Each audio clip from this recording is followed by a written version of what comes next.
Hi, I'm Graham Glynn, Assistant Provost and Executive Director for Teaching, Learning plus Technology at Stony Brook University. And this is Innovations in Education.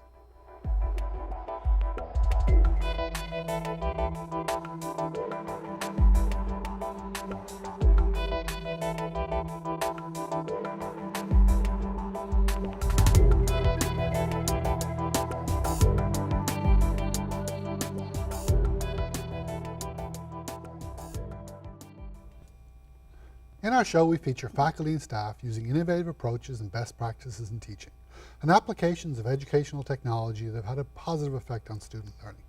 In this show, I'm joined by Patricia Acecves, the Director of the TLT Faculty Center, and we will be discussing the role of faculty development centers on campus. Patricia, welcome to the show. Good morning, Graham. So what is the first thing that faculty should come to you for assistance with?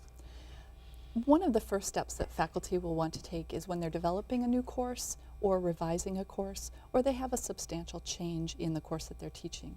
For instance, it's going to a large lecture room or is going online. So there's a substantial change in the teaching strategies. And that's an excellent time for them to visit us. And in developing objectives, my experience has been that many faculty confuse course goals and learning objectives. Can you distinguish between them? The course goal is the bigger picture, more closely aligned with the course description and the program that the course is situated in the major. The learning objectives are what the faculty member wants the student to walk away with when they leave that class. Very specific objectives, things they need to know and do. Okay. Sounds like a very simple thing to write, is it? It can be. Faculty generally come to us and they know instinctively what students should know, but they don't always know how to articulate that on a piece of paper or how to write it in a way that is measurable and that students have a clear understanding of what they're expected to do and accomplish at the end of the course. So you're as much a sounding board for them in that process and helping them work through it as you're not actually telling them, well, here's learning objectives you should have. You're really telling them, here's the best way to think about writing learning objectives and the components that need to be in it. Exactly. I met with a faculty member recently who I asked them to describe, tell me how you teach. What do you have students do in the classroom? And she was describing to me, they get together in small groups, they role play, they discuss, they analyze, and they critically evaluate the material in these role plays. So by listening to her talk through her teaching process and what the students accomplished there, we were able to write down what the learning objectives were and how the students would accomplish them. Okay. So what's the next step? What's the most common thing after objectives? The important thing to do after you've established your objectives is to determine how are you going to measure that students actually accomplish those objectives. So you start at the beginning, what do they need to know, and then you skip to the end, and how am I going to assess that? So it's developing the assessments at that point to make sure that you're really measuring, are they learning what I'm expecting them to learn? Okay.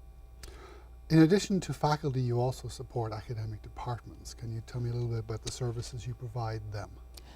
Yes, we do provide support to departments, committees within departments, curriculum committees, assessment committees.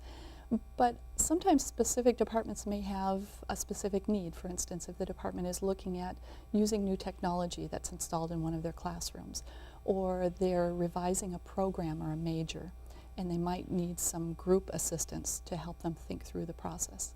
And that's where we can come in.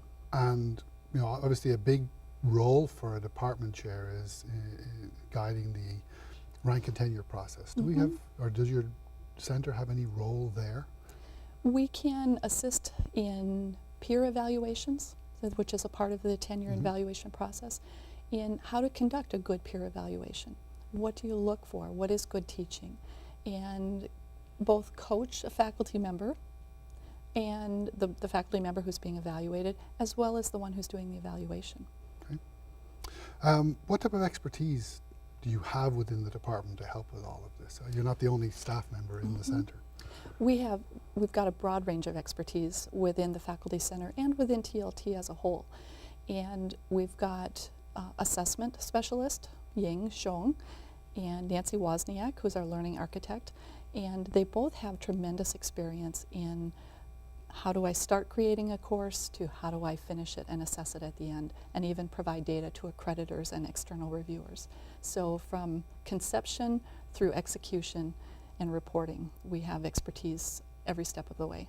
And you have a large number of other staff in TLT with educational technology and other areas. Absolutely. So the instructional strategies and how do I use the tools and incorporate them into my teaching. So, I'm a relatively new faculty member. I walk into your office and I say, Patricia, I'm intimidated by teaching, or I'm a little worried this is my first time teaching. Walk me through the process. What would you do with that faculty member? Who would you bring in to help them, and so on? Probably the first thing we would do is talk about their discipline, what they're teaching, and their expectations for the teaching experience. They may have served as a TA in the past. They may have had a specific style of teaching that they want to try. They may want to do a seminar or a large lecture.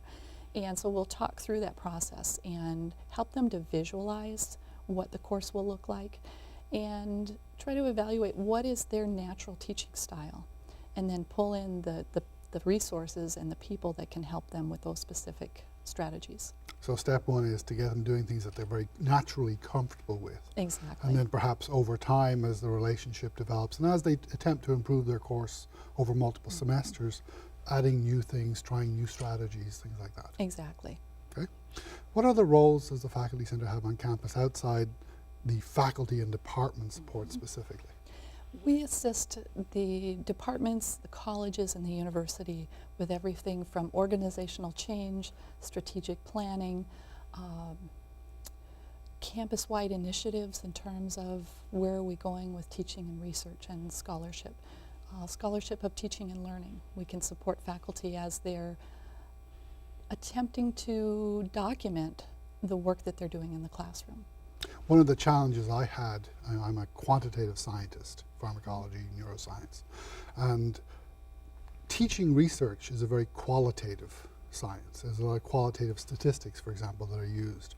And I always felt very intimidated about trying to truly do any studies about how my teaching was going, because I didn't have the right statistical tools, the right background in using them, even to design a good study to determine if the treatment was having an appropriate effect. So can you help with that? We can, and our assessment specialist has tremendous talent in working with faculty and really getting at the core of what is it that they're trying to assess and what data will help them to measure that, and the statistical methods that are most appropriate. So basically faculty in any discipline could get some additional publications if they're doing some new things in their classroom. Absolutely. From student focus groups to developing rubrics to measure presentations and student projects, there are a wide range of methods and techniques that we can use to measure just about anything they're doing in the classroom. No, Patricia, thank you very much for being on the show today. Thank you, Graham. If you have any questions for Patricia, you can post them on the blog on the TLT website at tlt.stonybrook.edu, where we'll also post her direct contact information.